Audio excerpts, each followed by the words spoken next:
Gender is a construct and it's all affirmed in the good book itself. Jesus was non-binary.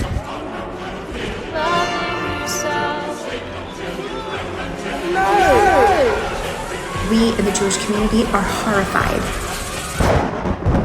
Alrighty, folks, my producers decided to torture me with more woke TikToks, this time about religion. I cannot wait to listen to what these idiots have to say about religion. I mean, I can, but I literally can't because my producers are about to show it to me. This video is sponsored by ExpressVPN.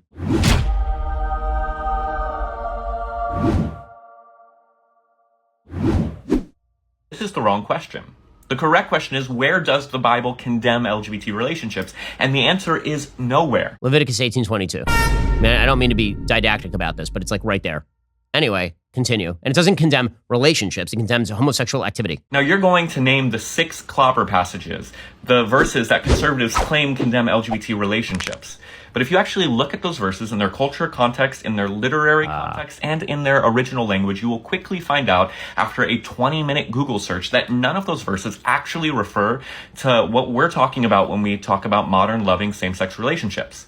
Instead, they're condemning a practice known as temple prostitution or sexual exploitation and abuse. Wrong. Those are things that should be condemned. But loving consensual LGBT relationships, they're not an affront to God, but a reflection of God's own love. They're a reflection of God's own creativity. And there's not a single place in the scriptures where our love, our marriages, or our being is condemned. Okay, no one's condemning anybody's being. People are condemning sin. When the Bible has an entire list of sexual sins, and it includes among those what's called in Hebrew mishkav zachar, lying with a male is one would lie with a female in Leviticus, the text is clear. Now, you may not like the text, you may not agree with the text, but the hijacking of the text to pretend it means something that it clearly does not is very silly. I'm sorry that the text makes you feel bad. I'm sorry that there are some people who think that activities that you enjoy pursuing or feel compelled to pursue or feel impelled to pursue, rather. I'm sorry there are people who make you feel bad about that. You don't get to hijack biblical text and pretend it says something that it absolutely does not. That is a violation of taking God's name in vain. The Bible. This is the Bible. You question the word? All right, so to all the religious people, can we just talk about something real quick? All right, so let's talk about religion. Do y'all realize that all religion was man-made? All of these religions that exist today were all made by men. Meaning that whenever life first existed on earth, there was no such thing as religion. For hundreds and thousands of years, many people lived life without worshiping a religion. And then along the timeline, religion began to be made by humans. And so my point that I'm trying to get across is that there is no such thing as one right religion.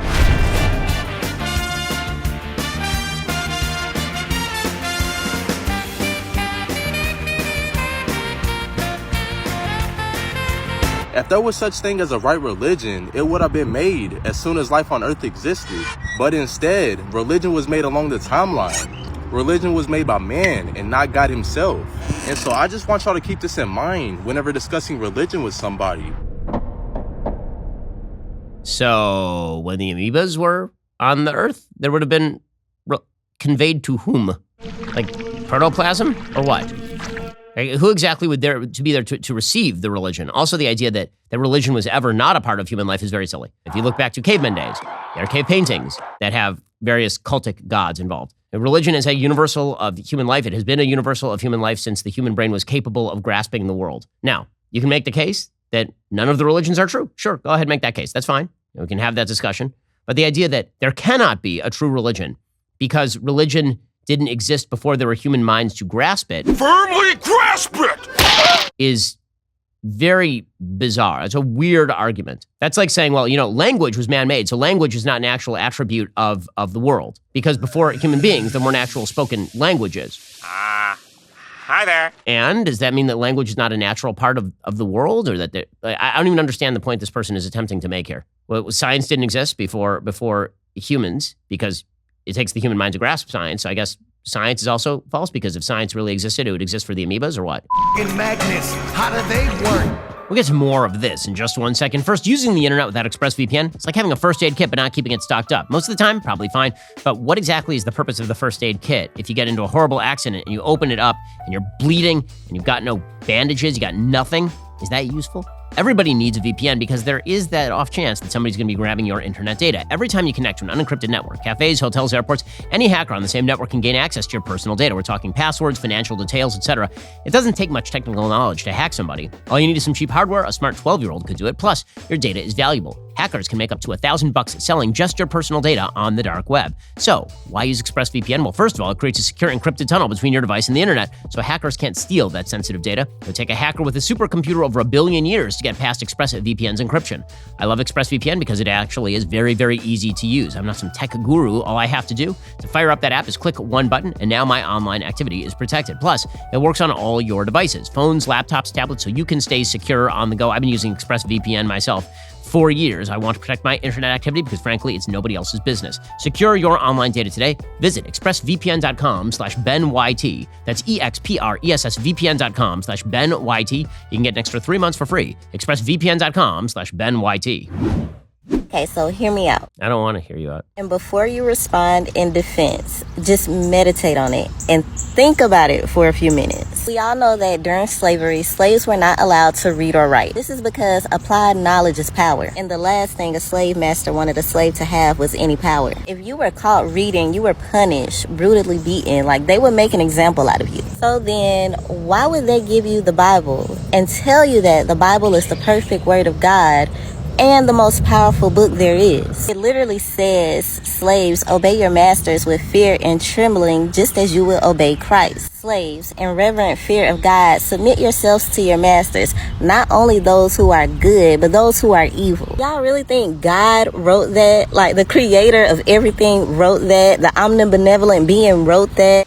Are you sure about that? The God who condones slavery is a God I don't want to do it. Okay, so number one, the basic idea that the slave masters who handed their slaves the Bible and taught them to read in defiance of the common law of the time. There is actual law on the books preventing slaves from being literate. The idea that they were doing so in order to subordinate slaves because the Bible is a pro-slavery document is pretty bizarre, given the fact that the Bible was used to teach literally all human beings to read for a couple of thousand years there, slave or non-slave, black or white. As far as the argument that God would never condone slavery, the answer is that God is speaking to people who are receiving the Torah. You want a Torah? Nah, I'm not hungry. You do have to understand the Bible in the historical sense that what it was doing was speaking to a group of people at a particular time. It's also speaking to us down the ages, but the Bible is an anti-slavery document. It transitioned slavery from being a brutally submissive regime to one where, according to the Talmud, you're supposed to feed your slaves before you feed yourselves. If you damage your slave, you're supposed to free your slave. Again, this is a transitional step toward the abolition of slavery, which is something that every single abolitionist understood, which is why all the abolitionists, pretty much, were very religious people who cited the Bible frequently. And so were all the civil rights leaders, up to and including Martin Luther King Jr. So, again, this notion that the Bible is a pro-slavery document is failing to read it in the historical context in which it was written. It was written as an anti-slavery document in a very pro-slavery time. What they don't tell you about homosexuality. Despite what you've been told and what you may have heard, homosexuality has a divine purpose on earth. Homosexuality is actually common all throughout nature. It is very natural.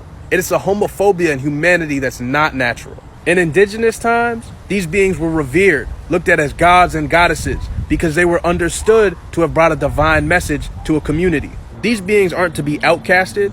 These beings are to be worshipped. These beings came here to help us. The homosexual spirit is here on earth because there's an imbalance between masculine and feminine energy. These beings came to help restore that. That seems pretty religious right there. They're heavenly beings.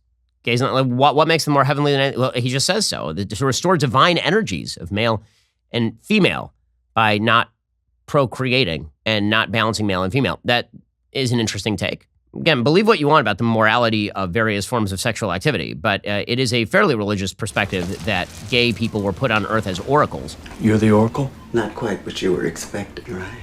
That's a new one. I had not, in fact, heard that. There's an argument that's frequently made that I find very bizarre, which is a behavior is natural. It exists in the natural world. Therefore, it is acceptable and good. I'm unaware of any other behavior other than sexual activity where we say this. Really, name a human behavior that is controversial in nature. Ask yourself whether anyone has ever argued that because it exists in the natural world, it is therefore good. Animals routinely kill each other. Is that considered natural and good among human beings because we do have a murderous instinct? Again, you can make the case on a consent basis. There's a libertarian case for homosexual activity and government involvement. You can make these cases, but these folks are not making a very good case. I will say that. Alrighty, so that was just horrifying in every possible aspect. If you want to see my producers torture me with another type of video, you may as well leave it in the comments. I'm sure they'll read them and then find something else to bother me with. We'll see you here next time. Everybody loves the left. The whole world